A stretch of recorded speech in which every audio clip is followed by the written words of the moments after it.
What do you mean you can't do that? You're so lucky. I can never do what you do. You're so lucky. When do you sleep? These are just a couple of phrases that absolutely make me cringe. I mean, what do you mean you can't do that? If you want to go ahead and dye your hair pink, go to school to be a marine biologist, upload YouTube covers all day, and start a slime making business, you should probably do that. You should create your own gangster. I mean, really about the slime making business, because my nephew would absolutely love that. Now, the definition of a gangster is a member of an organized crime, dating as far back as the 1800s, doing whatever it is possible to make ends meet for their family, providing job security for their cousins' cousins, and even an insurance policy for local businesses. I started the phrase, create your own gangster, my first year in radio. I knew that I wanted to be in radio as early as 9 years old. I remember going to my great-grandmother's house. She had cable television. And I was so scared to ask her to change the channel from CNN so I could catch the kids on Disney's 911. Now, these were the kids that were interviewing movie stars. They were radio stars themselves. And I just wanted to be that person so badly. But at the same point in my life, I was being molested by a family member. My mom had me at the age of 16, which is the same age that I was kicked out of my own home.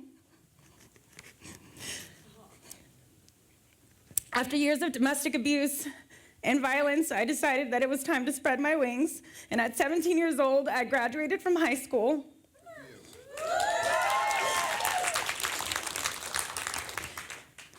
I remember my mom coming to my graduation. She handed me a bouquet of flowers, and she said, "Congratulations, you made it this far without getting pregnant." It's okay. I went ahead and put that in the gas tank.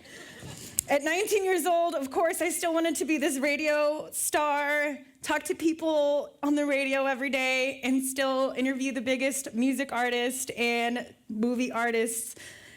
But that wasn't a possibility for me at that time. Everyone says they encourage you to go to college. Whatever you do, you have to go to college. So I remember calling my mom up and asking her if she could help me fill out some financial aid forms.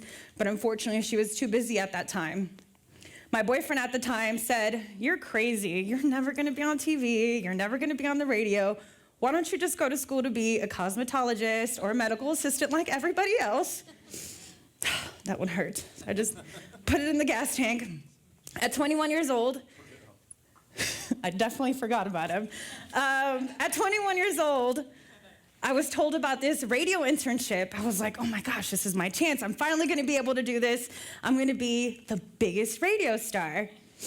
But of course, you had to be enrolled in college, and $400 sounded like a lot of money for a 21-year-old just to enroll in college. So I worked my butt off, finally got enrolled in English 101 just so that I can get that radio internship. Now, at this particular radio station, you had to be enrolled in college, obviously, and to be hired on, you had to wait till somebody got fired or they quit their job. And unfortunately, everybody wants to keep their jobs, right? So I had to do this dance with the internship. I did it for 3 semesters. After a year, I finally got hired on. No one knew that I couldn't afford college, and I was actually forging all the paperwork so that I could stay enrolled in this internship.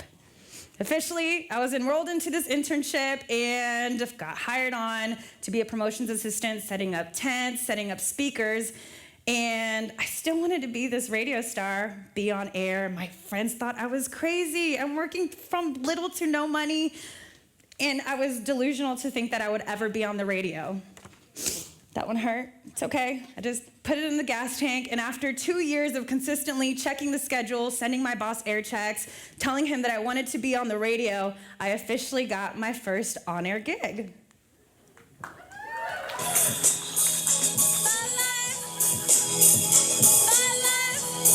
You hear that song that's playing right there?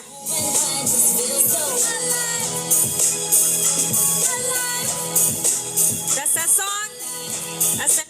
It makes me so turned up and happy. 'Cause you know what? I'm living my dreams, homie. Look at me. I'm talking on air right now, Shorty.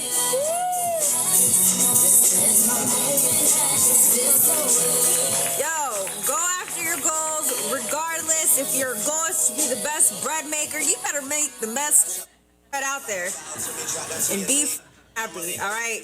You better be the best bread maker, entrepreneur, slinging bread necklaces, all it. Go after your dreams, be happy, live long, always work hard, never say no or never. And then you get all happy, listening to songs like this. Young king, pay me a go. 40 got a bunch of weed, he ain't even roll. These niggas be dropping songs, they ain't even cold. Weezy on top of that, it ain't even hot.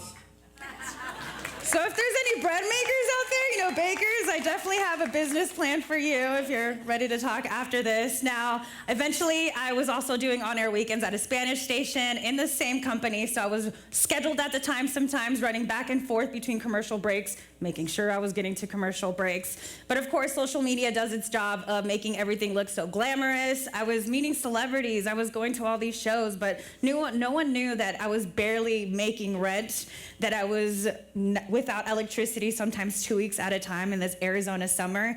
I was working random jobs, front desk at a salon, walking dogs, cleaning houses, working the front door at clubs, collecting emails, the list goes on. And after 4 years of doing this dance, of the running back and forth between the hallways, I was officially called by a competing radio station to offer me my first full-time gig. All this little girl wanted was one full-time show, afternoon specifically, because I wanted to be like my idol, Miss Angie Martinez. And I got my first full-time gig. It was 3 to 9, the Castle show, and eventually I got 2 full-time shows doing 5:30 to 10 a.m. with the morning mess, and also still doing the Castle show 3 to 7. And eventually this little girl officially got to interview a movie star. 1985. You're on the cover of Rolling Stone magazine with Jamie Lee Curtis. This is the same year that Right. Castellano got whacked, as one would say, outside of the steakhouse. To 1992, is it?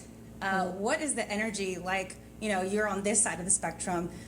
You're from Jersey. These things are happening. Obviously, it's wide set in the news. What is your intake on all this? It's a very interesting question. The first person that has actually exposed other dates that paralleled what this all happened. I remember very vividly because my fame and Gotti's fame were parallel. And I think that's probably a little bit why the family kind of identified me with this too. Because they knew who you were at that time also. Absolutely, he did. Do you know? Yeah. So that's really interesting. Yeah, I didn't think. Good question. I didn't think of the date incident. And it's crazy because after all that, I still feel like the little intern that still has more goals to accomplish. I mean, we're here today, right? And no matter what the journey goes on, I have to continue creating my own gangster, right? Because I read this quote once, and it says, when you're not living your passions, you're no good to the world around you because you're not being good to yourself. So I myself, to be good to myself, I encourage you to be good to yourself and to continue creating your own gangster.